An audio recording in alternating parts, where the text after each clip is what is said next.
welcome.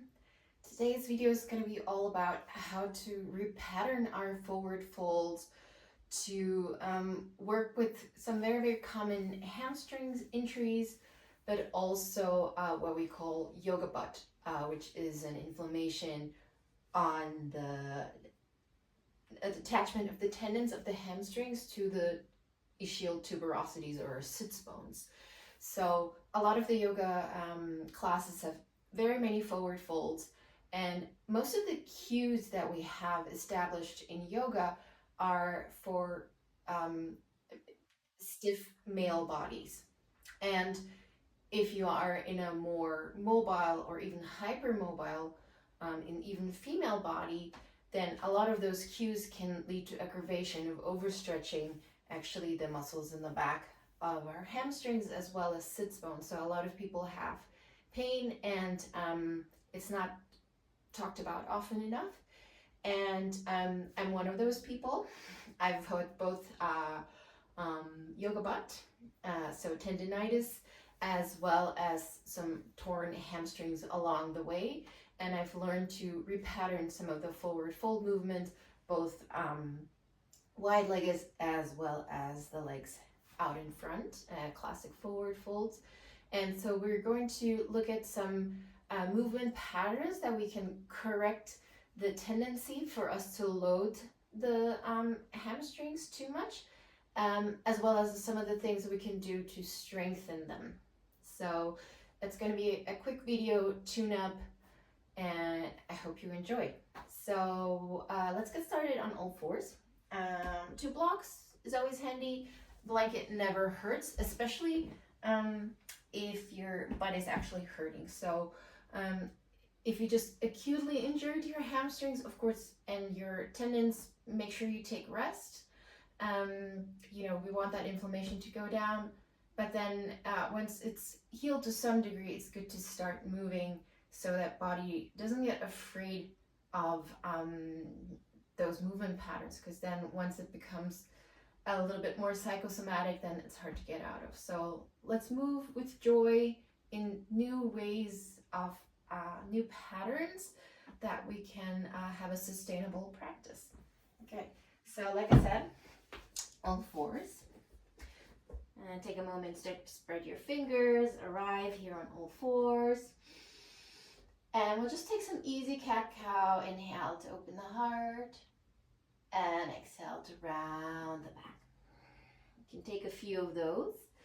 And noticing that with the tilt of the pelvis, so this is an anterior pelvic tilt, and then with the posterior pelvic tilt, moving back and forth.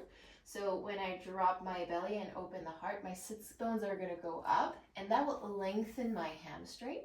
And as I round my back and spread the lower back, I'm going to point my tailbone down, and that will actually shorten the hamstrings.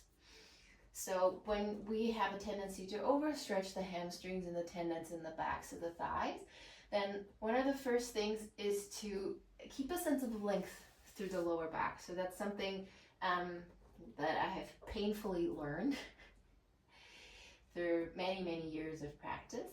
And we're going to even inhale, lift the heart.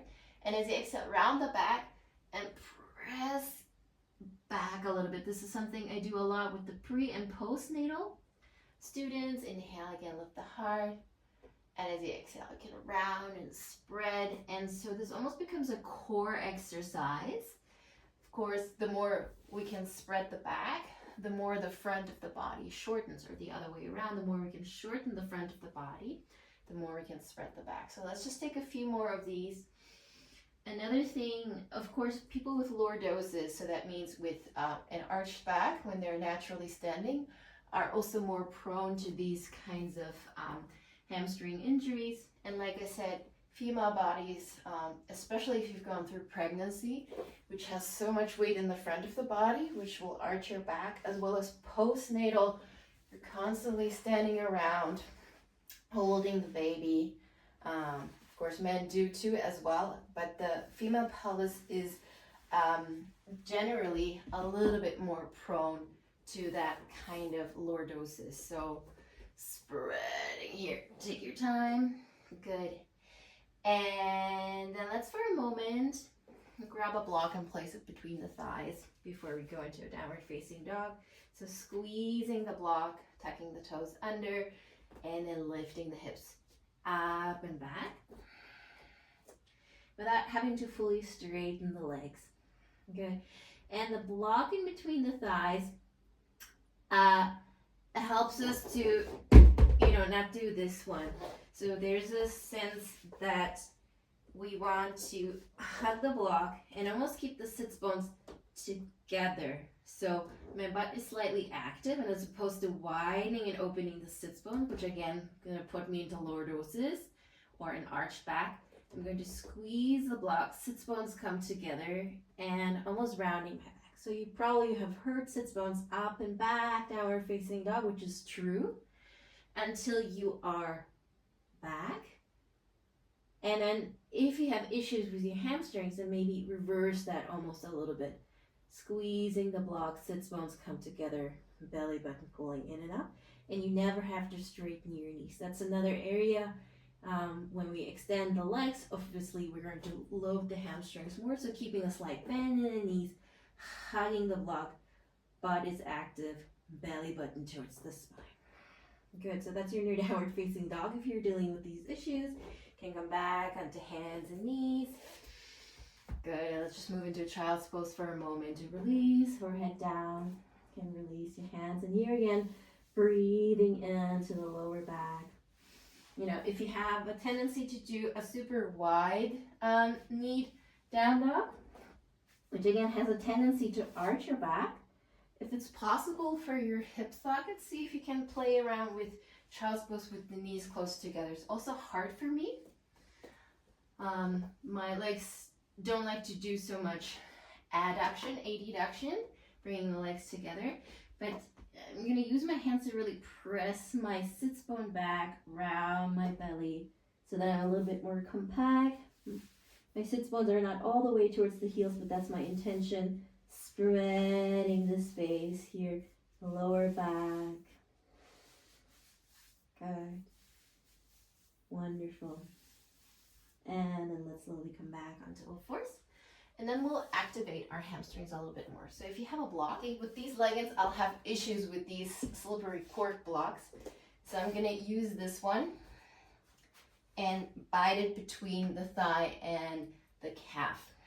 So you can come onto all fours, and then without arching your back again too much, belly button towards the spine, front ribs towards the back ribs, starting to lift the heel up, keeping the block together. Keep that internal rotation as you open out to the side. From there, externally rotating, bringing the knee towards the armpit, and then close. One more round this way. I'm losing the block. Good, out to the side. Wonderful, let's switch sides. Another way to bite the block is between your bum, just underneath your bum, and the heel. Let's try it this way this time. Lifting it up, belly button towards the spine, and keeping the internal rotation, opening it out to the side. And from there into external rotation, keep on hugging the block, and then bringing it back in. One more round this way. It's hard to talk through it. So we're really firing up the whole posterior chain here, keeping the internal rotation, and then externally rotating. Good, nice. And let's just take a downward facing dog in between, tucking the toes under, lift the hips up and back, this time without that block. So see if you still have the orientation, bending your knees, hugging the block, sits bones a little bit together, and creating sense of length and spaciousness through the lower back. Good. And then let's go the other way. So hugging the block, I'm gonna go the other way on this side. So I've done both things equally. Good. And rounding the spine slightly. This time I'm gonna bring the knee in, out to the side, and then lifting it up and back. Back to hugging the knee in, external rotation to go out, and an internal rotation. Woo. And then back. Last one, I'm gonna go with the first biting option because I haven't done that on this side. So seeing if you can hug between thigh and calf. And press the ground away. So lifting first towards the chest, and then out to the side, and then internally rotating. Again, see if you can keep the hips relatively square, so you're really moving from your hip socket. This stuff is hard for me. Good. Wonderful. And then, hopefully your hamstrings are all fired up, and maybe even your glutes. So now that we know what it feels like to activate them, let's come into a lunging position, stepping the right foot forward. If you need something underneath the knees, go ahead. And we're going to start to floss through the back of the thigh. Again, this is when we move back into a half split, this is where you might feel your hamstring injury or your tendinitis. And so we're going to keep that activation of the heel pressing in, heel pulling back, almost like we're still trying to hug the block between the thighs as we extend. And only moving so far till everything feels nice and easy, and then coming back. So this is fascial flossing. So we're activating the muscles as we extend them. So that would be eccentric contraction. And this helps us to realign our fascia. So fascia are connective tissue that connects the whole body. And when we have injuries, they get kind of knotted up. And so by combing through our tissues, we can start to realign so that we can move with a greater sense of ease. Good.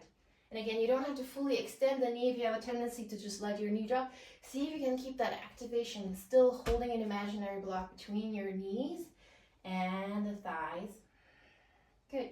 And then we're going to do a slightly different direction. We're going to point the toes out. These are going to move out to the side.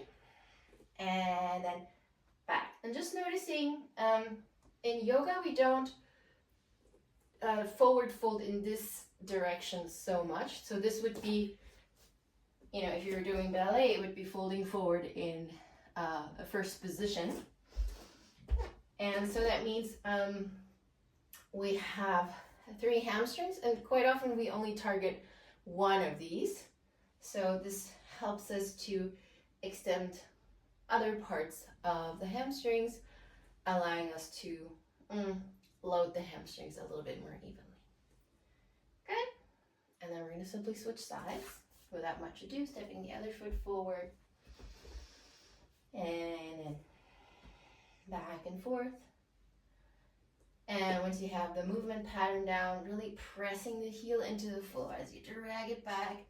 So I'm super muscly here in my hamstrings as I move my weight back and elongate this muscle. At the same time, if you have a tendency to super arch your back, see if you can pull your belly button in a little bit. So there's still a sense of breath that we were working on through the lower back as you elongate. Also, I'm flexing my foot like crazy to also get some of that length into my calf, right? So, like I said, we're talking about fascia. So connective tissue runs all the way from our brow area through the back, through the lower back, across the back of the leg, all the way up into the toes. So instead of just loading this tiny area up, we want to spread the stretch. Good. We're going to go the other variation, so toe and knee out to the side. And this might feel a little bit weird on the outside of the calf or the outside of the thigh, the direction we don't normally go into. Again, you don't have to fully extend the leg. And here as well, I'm hugging, so I'm activating through a different area of my hamstring. Wonderful. Good, let's come back into a downward facing dog. Just notice how it feels.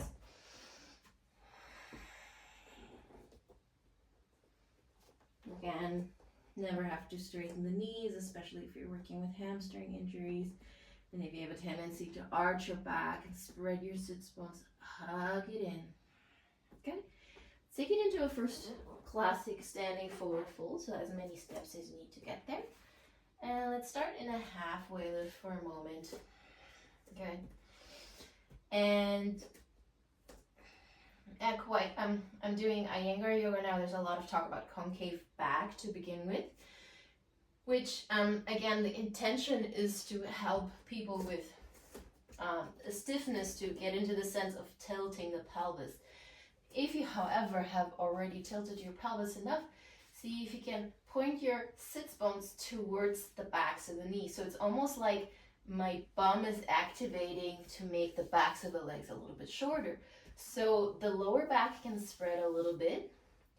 And if you still want length, you can reach out through the heart. So my upper back is lengthening, but my lower back is concaving around. Take another breath in. And if you like, keep that activation. You can also walk down your thighs.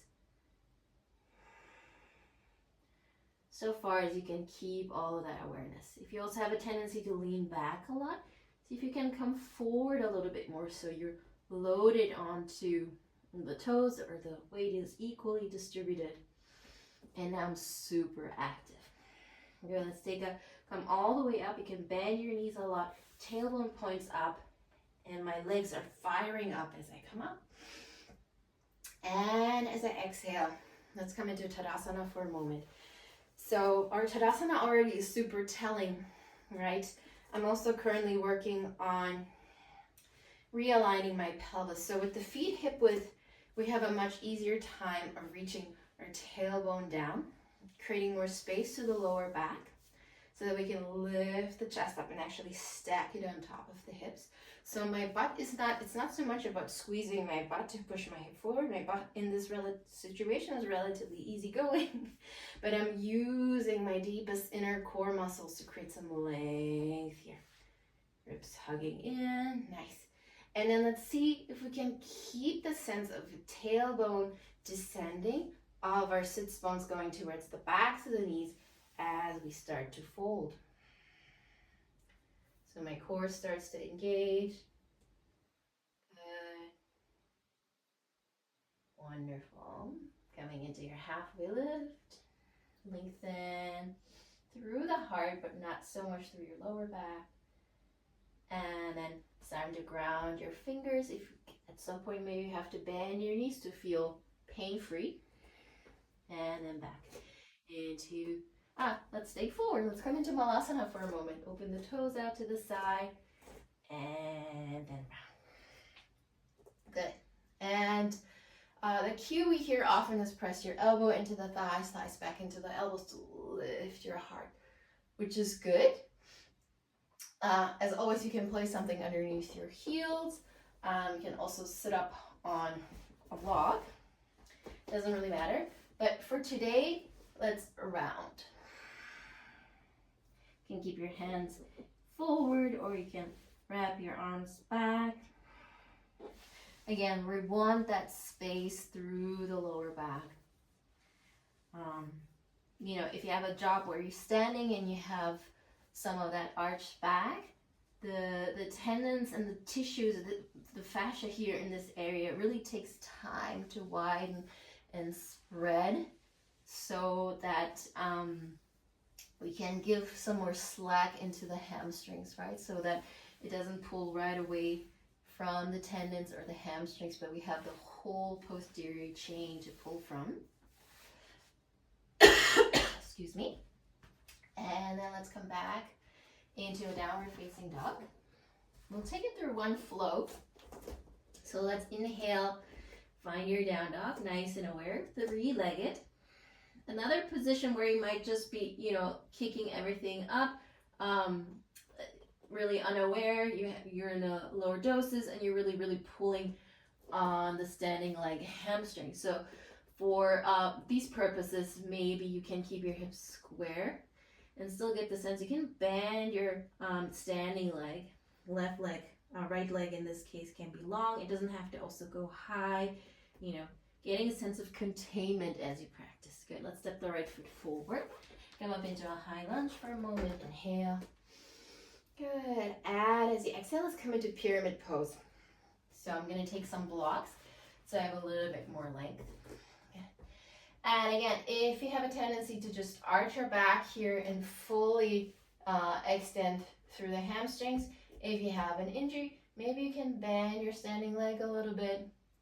Maybe you can press into the block to round.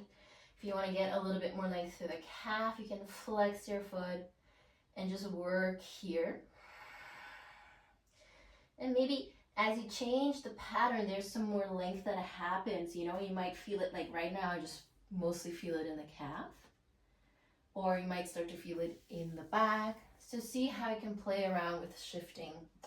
Good. So from here we'll go into warrior three. I'm going to step my foot back because I don't have so much room. You can start to shift your weight forward, starting in an L stand.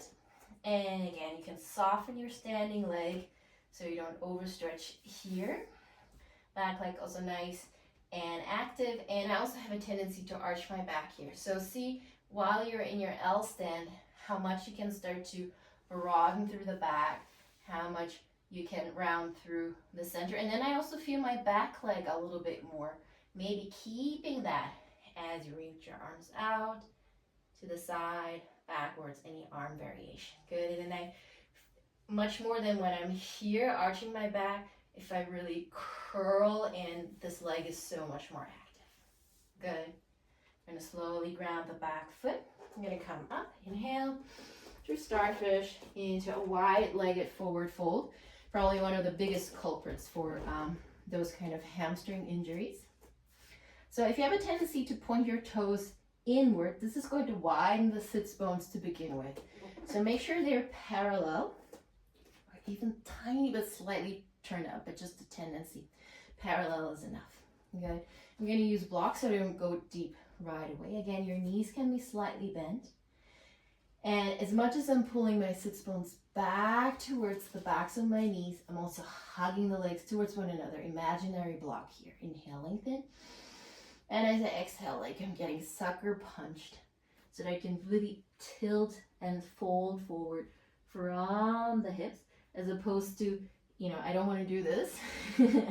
Extend the legs and arch forward this way. And then I feel it right away. So keeping a sense of containment and changing all these patterns within you. Make sure you're loading forward as opposed to leaning back. It can be frustrating, and also if you're a bendy person, being bendy is part of your identity, you know what I mean? So doing all these things differently might take a little bit of a while for your ego to get through. Good. Inhale, halfway lift. And then starting to come forward through your vinyasa if you like. I'm going to simply switch the legs. Inhale, three-legged on the left side, kicking the left leg up.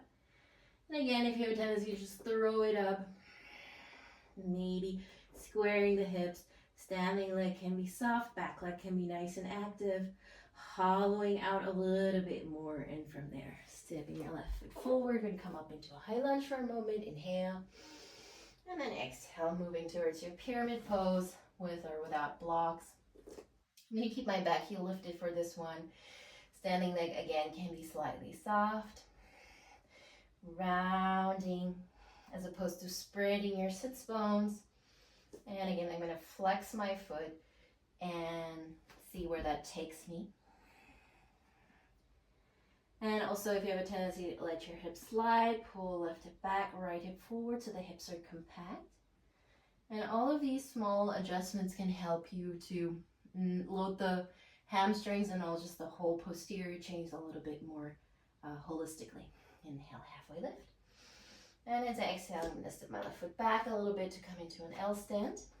Shifting the foot forward. Again, standing knee can be slightly soft if you feel it here. Kicking your back foot back. And then instead of arching, see if you can hug it in. And this will also activate the back leg a little bit more. So instead of arching and lifting from my lower back, if I round my lower back, I have to really lift from the glute and the hamstring. Good. My standing leg is super active. Perhaps I balance for a moment, reprogramming the body. Lower belly can be in, the heart can still be lifted. And then slowly grounding the back foot. Let's come up. I'm going to turn my butt towards you. forward fold, second round. If you want to, inhale, halfway lift. Again, if you have a tendency to turn your toes out, see if they can stay parallel. You might see my sits bones really coming together. Knees can be soft, and perhaps put the hands onto the hips.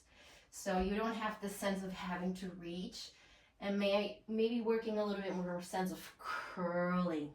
So instead of taking the whole pelvis with you, see if you can start to kind of dig into your belly. You have a tendency to drop your weight back. See if you can come forward a little bit. Shoulder blades still moving up the back. And working the sits bones towards the backs of the knees. Legs hugging in towards one another. Kneecaps lifted. Legs just really, really working. Make it about strength as opposed to flexibility. And then inhale, halfway lift. And then we're going to come all the way onto the floor. I'm going to take it through vinyasa. Go ahead. Otherwise, we'll meet on the belly. And we're going to bite the block one more time. So I'm going to go for this one. And this time you have the floor underneath you. And so, it becomes really hard to cheat. You're keeping both hip bones pressing into the floor. Pubic bone reaches away. And from there, see if there's a little bit of a lift. Good. See if there's a little bit of abduction. Opening the leg out to the side. See if there's a little bit of external rotation here. So really working the hips. And then coming back. Wonderful. Just repeat 2 times on the same side. Again, pubic bone into the floor, extending through the lower back as much as possible. And then from there, lifting, opening the knee out to the side without externally rotating yet. From there, externally rotating without pressing the knee into the floor. Might be a tiny movement. Coming back up, internal rotation. And back to center. Good. And then let's try the other side. If your lower back feels a little bit crunchy, it means you arched it a lot. So maybe the movement of the knee is smaller, but you keep on spreading. And it takes a while to reprogram our body. We're creatures of habit. Wonderful. Forehead down. Knees starting off together. Again, spreading the lower back, pubic bone into the floor. And then I lose my block. And then maybe lifting the knee just a tiny bit. Opening it out to the side. External rotation. Coming back, internal rotation. And then back into the center line. Lost the block again. Good, nice. And one more time. Pubic bone into the floor. Lift the knee just a tiny bit. Out to the side. And keep it internally rotated for a moment. And then externally rotate. Back to internal rotation. And back to parallel position. Get rid of the block. Maybe shake your hips a little bit. Good. And then, of course, classic posture that works the posterior line. So we'll work or finish with Shalabhasana here, interlacing the fingers. You can keep on hugging the imaginary block or hug your legs towards one another. Lifting. And see if you can reach your pubic bone into the floor so you can lift a little bit more from the hamstrings. One more breath in. And then exhale, release, shake it out. Good. And then round the back one more time like we did at the beginning into child's pose. Good. I like to give my body some tactile feedback. So it's okay. This is the part you want to lengthen and spread. Great. And these things that you do in spreading your lower back, they will also change things like handstands, where you have to keep more awareness of your pelvis. If you tend to go into a banana back, your headstands, all your inversions, things like that. So it's not just, the reprogramming is not just for forward folds, but for everything. Okay, I'm gonna sit up on a blanket, just assuming that your sits bones may be hurting a little bit, make sure it's nice and soft. And the first forward fold variation of Paschimottanasana is super round. So I'm gonna bend my knees. And option number one is here. So you might just want to spread your back here. You can release your head. And as opposed to wanting to go forward, it's almost like I'm trying to go backwards. I'm belly button towards the spine. So using the strength in the front of the body to spread the back body. And not just spreading in terms of north and south, but east and west as well. So that you not just get length, but also breadth, side to side. If you don't feel much here, you want to take it a little bit further, you can hold on to opposite with your, I call this the crisscross grip. Right hand to the outer left foot, left hand to the outer right thigh. And this might bring you a little bit closer towards your thighs. You might have a tendency to open the knees. If that's the case, hug them in. Might be tricky for some hip sockets, in which case you can always take a strap around and hold on to the strap. That might give you the same sense of compactness. You can either stay here, or of course you can start to extend the leg forward, but without losing the connection between belly and thigh. So again, it's more about lengthening through the back than lengthening your hamstrings. In this case, my bum is sliding back, head can be nice and relaxed, and the elbows pull out to the side so that the heart is still lifted, but the belly and the thigh don't lose connection, so you're spreading and spreading and spreading. Good. Inner thighs hugging in to keep that internal rotation of the thighs. Good, and that's enough. Great. After this one, I always crave either reverse tabletop or reverse plank. So find yours just to relieve. Reverse plank would be this one, Repatterning. Extending the legs and lifting from the heart. Good, nice. And then the very last one, seated wide-legged forward fold. Again, no need to go deep. You know, a lot of these injuries also help us to work with our egos, right? Like I just mentioned. So what does it mean to not be able to fold as deeply as you always did, but you're working on repatterning? And if the cue that you normally feel is here is, you know, move the buttocks flesh out so you can feel your sits bones more, do the opposite. So it's almost like you're trying to get more buttocks flesh underneath your sits bones, and you're trying to lengthen out the skin through the heels. So it's almost like you're transferring your buttocks flesh to your heels, and you're almost rolling backwards. Good. From there, keeping that, again, your knees can be slightly bent, and as opposed to widening the sits bones out this way, you're trying to keep them somewhat close in.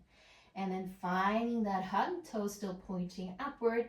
And as much as I'm reaching out, I'm pulling back. And it's almost like I'm trying to suck the front of the thighs into my pubic bone. And then starting to fold from there. So again, the heart can stay lifted, but the lower back is nice and convex. Good.